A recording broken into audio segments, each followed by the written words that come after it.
헐! 어우!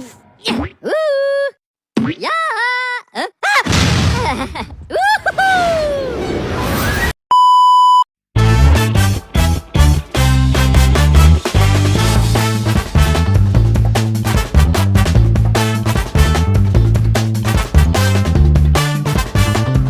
A few moments later.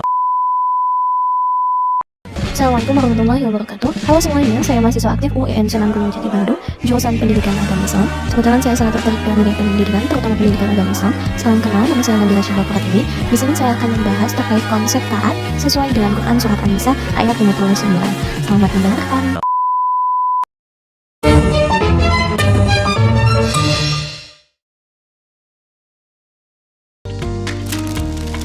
Oke teman-teman, kita mulai ke pembahasan yang pertama ya. Di sini saya akan menjelaskan terkait latar belakang dari Quran Surat An-Nisa ayat 59.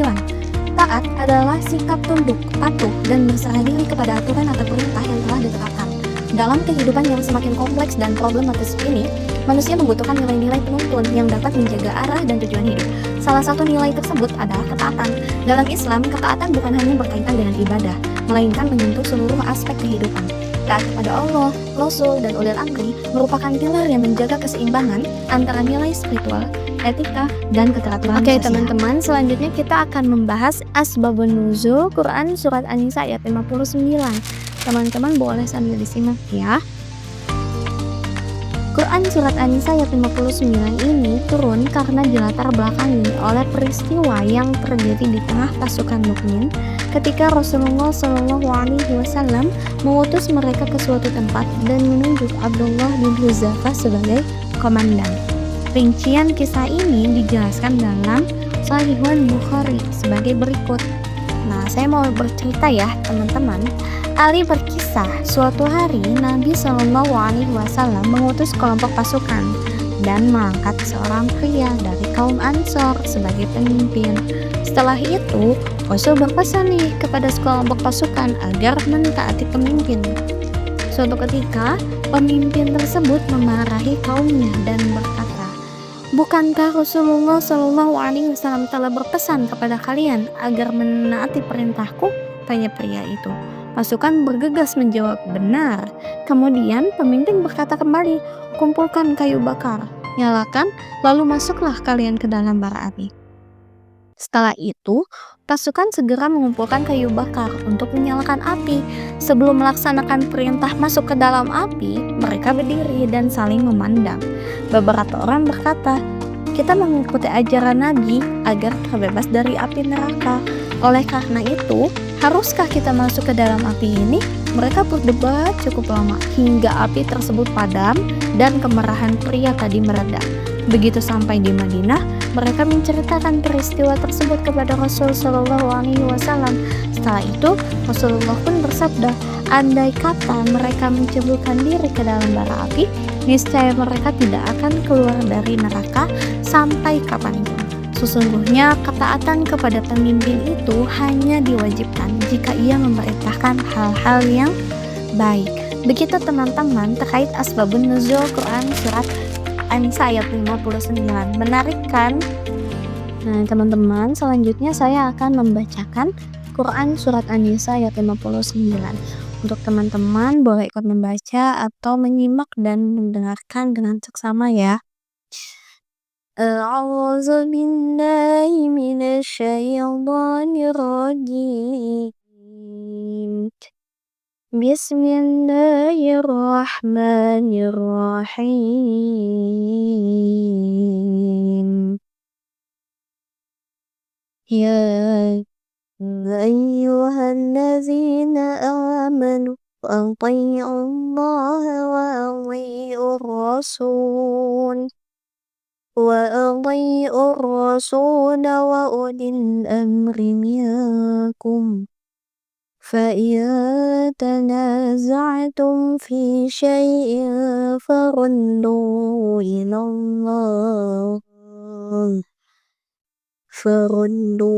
إِلَى اللَّهِ وَالرَّسُولِ إِن كُنتُمْ تُؤْمِنُونَ بِاللَّهِ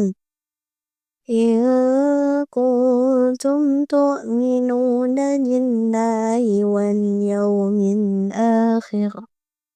Dzalika khairun wa ahsanu ta'wila.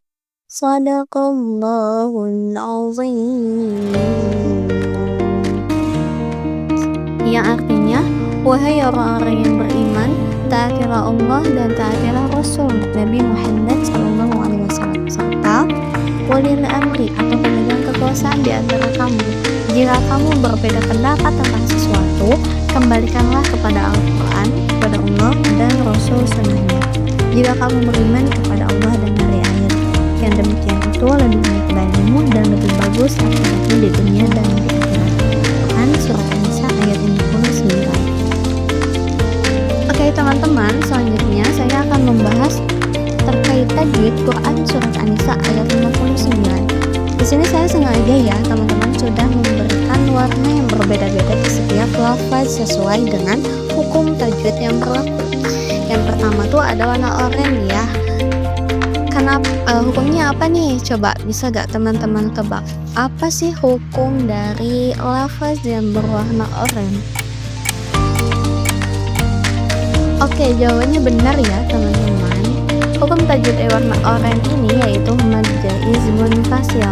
Kenapa sih bisa mad jaiz munfasil?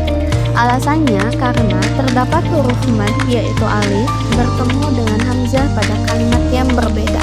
Bagaimana nih cara membacanya? Cara membacanya dibaca panjang 2-5 harokat. Nah, teman-teman, di sini juga ada lafaz yang diwarnai kuning ya. Apa sih hukum lafaz yang diwarnai kuning? Hukum lafaz yang diwarnai kuning itu adalah alif lam syamsiyah. Kenapa bisa coba dinamai alif lam syamsiyah? Karena adanya alif lam yang bertemu dengan salah satu huruf syamsiyah yaitu lam. Teman-teman di sini ada yang hafal gak? Apa saja sih huruf alif lam syamsiyah itu? Huruf alif lam syamsiyah itu ada 14 ya teman-teman. Biasanya kalau dinazomkan itu bunyinya seperti ini. Tiba thumma sil rahman tafuz difzani'am da'su al-zanni bil syarifalil kiram. Nah seperti itu ya teman-teman terkait huruf-huruf alif lam syamsiyah.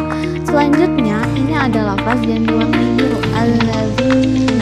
Kenapa bisa diwarnai biru? Karena hukumnya adalah mat tabi'i. Nah alasannya kenapa bisa mat tabi'i? Itu karena adanya ya sukun setelah huruf yang berharokat kasroh sehingga dibacanya menjadi panjang 2 harokat atau 1 alif. Teman, di sini kan banyak ya lafaz yang diwarnai biru, berarti hukumnya itu sama ya, mat tabi'i. Lalu selanjutnya kita cari warna yang berbeda. Ini ada warnanya tuh kayak kemas-kemasan gitu ya. Allah. Nah, apa sih hukum lafaz Allah ini? Hukumnya adalah lam jalalah tafkhim. Kenapa lam jalalah tafkhim? Karena sebelum lafaz Allah berharokat dhammah atau fathah. Namun di sini berharokat dhammah sehingga dibacanya itu tafkhim, tebal ya teman-teman. Lalu selanjutnya di sini ada yang warnanya ungu nih. Apa sih hukumnya? Hukumnya adalah alif lam qamariyah. Yang tadi sebelumnya alif lam syamsiyah yang warna kuning. Sekarang yang warna ungu itu hukumnya adalah alif lam qamariyah. Alif lam qamariyah. Kenapa sih bisa disebut alif lam qamariyah? Karena ada alif lam bertemu dengan salah satu huruf qamariyah, yaitu hamzah atau alif, sehingga dihukumi alif lam qamariyah. Apa sih bedanya alif lam syamsiyah dengan alif lam qamariyah? Kalau alif lam syamsiyah itu lamnya tidak dibaca jelas ya. Sedangkan alif lam qamariyah itu alif lamnya itu dibaca jelas al-a. Sedangkan sebelumnya alladzina langsung dimasukkan ke huruf setelah alif lam. Lalu di sini ada yang warna merah. Apa sih hukum tajwid yang berwarna merah dalam lafaz milkum? Itu adalah termasuk ikhfa. Kenapa bisa ikhfa? Karena nun nanti bertemu dengan huruf kaf sehingga dibacanya dengung atau samar. Berarti semua yang warnanya merah itu termasuk hukumnya ikhfa ya teman-teman. Lalu selanjutnya ada yang dihukumi nih, warnanya tuh warna lafadznya tuh hijau. Apa sih hukumnya? Yaitu lam jalalah taktik, karena sebelumnya berharokat kasrah sehingga dibacanya tipis. Kalau tadi ati Allah dibacanya tebal, sedangkan yang kuntum tu'minuna billahi itu dibacanya taktik atau tipis. Lalu ada juga khairu wa khainya itu termasuk harfunin ya teman-teman. Lalu yang ruwa itu adalah idgham bigunnah yaitu kenapa bisa idgham bigunnah? Karena ada tanwin bertemu dengan huruf waw sehingga dibacanya dimasukkan dan didengung, ditahan. Lalu yang terakhir ini ada la, asalnya lan tapi dibacanya menjadi la, hukumnya ini adalah mad'uwat karena ada fathatain di waqaf atau di akhir kalimat sehingga dibacanya tidak lagi memakai n ya teman-teman, tetapi menjadi fathah biasa. Ta'wila, bukan ta'wilan tapi ta'wila dengan panjang 2 harokat atau 1 alif.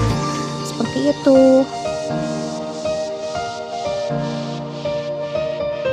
Oke teman-teman, selanjutnya di sini saya akan menjelaskan terkait elaborasi isi kandungan Quran surat An-Nisa ayat 59. Di sini saya mengutip 4 tafsir yang berbeda ya teman-teman. Namun pada intinya memang sama. Saya akan membahas sekilas saja sesuai dengan ciri khas masing-masing tafsir yang ada dalam tampilan layar yang kita lihat bersama. Yang pertama ini ada tafsir As-Sa'di karya Syekh Abdurrahman bin Nasir As-Sa'di.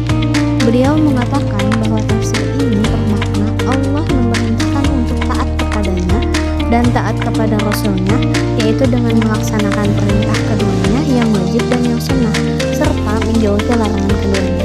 Allah juga memerintahkan kita nih untuk taat kepada para pemimpin. Siapa sih pemimpin itu? Mereka itu adalah orang-orang yang memegang kekuasaan atas manusia, yaitu para penguasa, para hakim, dan para ahli fatwa atau mufti. Sesungguhnya tidaklah akan berjalan baik suatu urusan agama dan dunia manusia kecuali dengan taat dan tunduk kepada mereka. Sebagai suatu tindakan ketaatan kepada Allah dan berharap apa yang ada di sisinya, akan tetapi dengan syarat bila mereka tidak memerintahkan kepada kemaksiatan kepada Allah, dan bila mereka memerintahkan kepada hal tersebut kepada maksiat, maka tidak ada ketaatan kepada makhluk dalam kemaksiatan kepada Allah. Dan bisa jadi inilah rahasia dari dihilangkannya kata kerja taat pada perintah taat kepada mereka dan penyebutannya bersama dengan taat kepada Rasul. Karena sesungguhnya Rasul tidaklah memerintahkan kecuali ketaatan kepada Allah, dan barang siapa yang taat kepadanya, sesungguhnya ia telah taat kepada Allah. Adapun para pemimpin, maka syarat taat kepada mereka adalah bahwa apa yang diperintahkan bukanlah suatu kemaksiatan. Kemudian Allah memerintahkan agar mengembalikan segala perkara yang diperselisihkan oleh manusia dari perkara-perkara yang merupakan dasar-dasar agama ataupun cabang-cabangnya kepada Allah dan Rasulnya. Maksudnya kepada kitabullah dan sunnah Rasulullah. Karena pada kedua hal itu ada keputusan yang adil bagi seluruh masalah yang diperselisihkan, yaitu dengan pengungkapannya secara jelas oleh keduanya, atau secara umum, atau isyarat, atau peringatan, atau pemahaman, atau keumuman makna yang dapat dikiaskan dengannya segala hal yang sejenis dengan keumuman makna tersebut. Karena sesungguhnya di atas kitabullah dan sunnah Rasulnya agama tidak berdiri, dan tidaklah akan lurus iman seseorang kecuali dengan mengimani keduanya. Maka mengembalikan perkara kepada keduanya adalah syarat keimanan. Karena itulah Allah berfirman, jika kamu benar-benar beriman kepada Allah dan hari kemudian. Hal ini menunjukkan bahwa barang siapa yang tidak mengembalikan perkara-perkara yang diperselisihkan kepada keduanya, maka ia bukanlah seorang mukmin yang hakiki. Akan tetapi ia adalah seorang yang percaya tauhid. sebagaimana yang Allah sebutkan dalam ayat selanjutnya. Yang demikian itu, yaitu mengembalikan kepada Allah dan Rasulnya, itu lebih utama baiknya dan lebih baik akibatnya, karena sesungguhnya hukum Allah dan Rasulnya adalah sebaik-baik hukum, seadil-adilnya dan paling berguna bagi manusia dalam urusan agama, dunia, dan hasil akhirat mereka. Lalu yang kedua ini adalah tafsir Ibnu Katsir karya Imam Abdul Fida Ismail Ibnu Katsir ad-Dimashqi. Dalam tafsir ini disebutkan kisah yang serupa dengan asbabun nuzul yang sudah saya jelaskan sebelumnya ya teman-teman, yang terkait kisah sosok seorang komandan yang ditunjuk oleh Rasulullah SAW, yaitu Abdullah bin Huzafa, untuk memimpin suatu perjalanan yang memerintahkan pengikutnya untuk mengumpulkan bara api lalu menceburkan diri mereka ke dalam bara api tersebut. Nah, kisah ini sama persis ya. Kalau teman-teman lupa, boleh teman-teman kembali dulu ke belakang untuk lihat kisahnya, untuk mendengarkan kisahnya. Lalu yang nomor 3 ini ada tafsir Jalalain karya Jalaluddin As-Suyuti dan Jalaluddin Muhammad ibnu Ahmad al-Muhalli. Sebenarnya intinya itu sama seperti tafsir-tafsir sebelumnya, namun bedanya kalau misalnya di tafsir Ibnu Katsir ini menjelaskan terkait apa sih yang latar belakangi ayat ini turun itu tentang Abdullah bin Huzafa kisahnya. Namun dalam tafsir Jalalain ini berbeda teman-teman. Di sini dijelaskan bahwa ayat ini turun itu tatkala terjadi sengketa antara seorang Yahudi dengan seorang munafik. Orang munafik ini meminta kepada Ka'ab bin Ashraf agar menjadi hakim di antara mereka, sedangkan Yahudi meminta kepada Nabi Shallallahu Alaihi Wasallam. Lalu kedua orang yang bersengketa itu pun datang kepada Nabi Shallallahu Alaihi Wasallam yang memberikan kemenangan kepada orang Yahudi. Orang munafik itu tidak rela menerimanya, lalu mereka mendatangi Umar dan si Yahudi pun menceritakan persoalannya. Kata Umar kepada si munafik, "Benarkah demikian?" Terus jawabnya orang munafik, "Benar." Maka orang itu pun dibunuh oleh Umar. Jadi ada perbedaan kisah yang latar belakangi ayat ini turun antara tafsir Ibnu Katsir dan tafsir Jalalain. Lalu yang keempat ini ada tafsir Al-Misbah karya Profesor Dr. Muhammad Qayyim. Ini kurang lebihnya sama ya teman-teman. Sejatinya memang kita harus taat kepada Allah, taat kepada Rasulullah, dan taat kepada ulil amri. Walaupun sekali lagi harus digarisbawahi ya teman-teman, penegasan Rasul Shallallahu Alaihi Wasallam bahwa tidak dibenarkan taat kepada seorang makhluk dalam kemaksiatan kepada Khalik. Tetapi bila ketaatan kepada ulil amri tidak mengandung atau mengakibatkan kedurhakaan, maka mereka wajib ditaati walaupun perintah tersebut tidak berkenaan di hati yang diperintah. Dalam konteks ini Nabi Shallallahu Alaihi Wasallam bersabda, seorang muslim wajib memperkenankan dan taat menyangkut apa saja yang diperintahkan oleh ulil amri, suka ataupun tidak suka. Tetapi bila ia diperintahkan berbuat maksiat, maka ketika itu tidak boleh memperkenankan, tidak juga taat. Hadis riwayat Bukhari dan Muslim melalui Ibnu Umar.